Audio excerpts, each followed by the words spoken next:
A favorite concert venue in Sioux Falls and gathering place for veterans is celebrating a military milestone this year. 5 years ago, the South Dakota Military Heritage Alliance opened its doors to the public as a one-stop location for veterans and active duty members.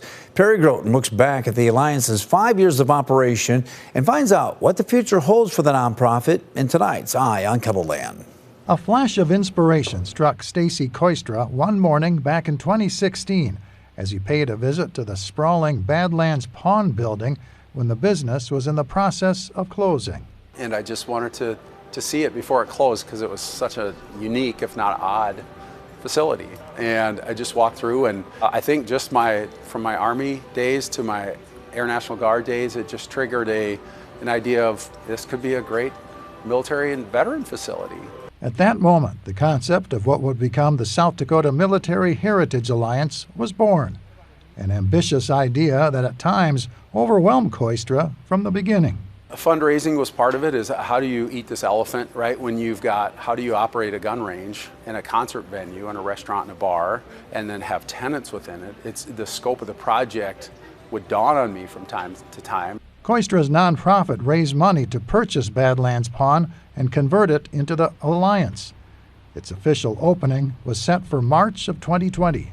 Yeah, and of course we started with all these plans and ideas, and the same week we wanted to do our grand opening, COVID.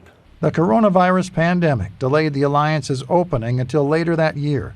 Despite the setback, the Alliance would prove to be a popular destination, not just for people with ties to the military, but for the entire community. Over the last 5 years, we brought in over 500,000 guests through our front door. That's twice the population of Sioux Falls have come here in 5 years. The customer experience is a priority at the Alliance to make sure people plan return visits here. We don't worry about the hamburgers or the beers. We want people to come here, have an experience that they can take home with them and share with their friends and family about, wow, this is what I did at the Alliance. This is very unique. I want to go there again.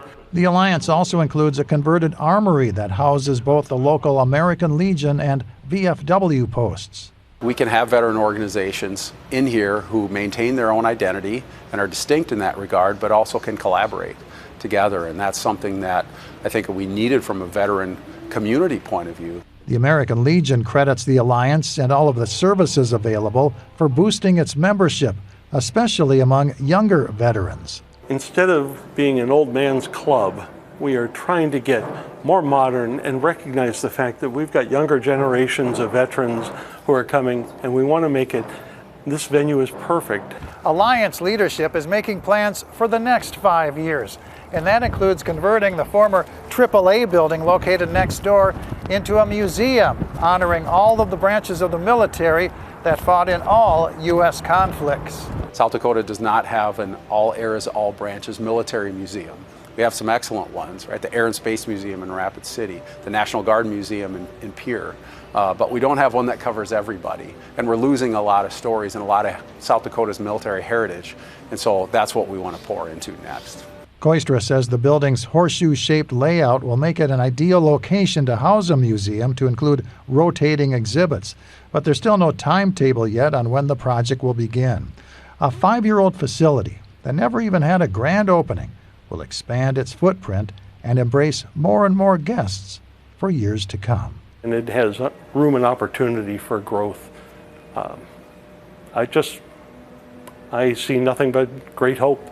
With Eye on Kettleland, I'm Perry Groten. The South Dakota Department of Veterans Affairs was the very first tenant to move into the Alliance back in 2020.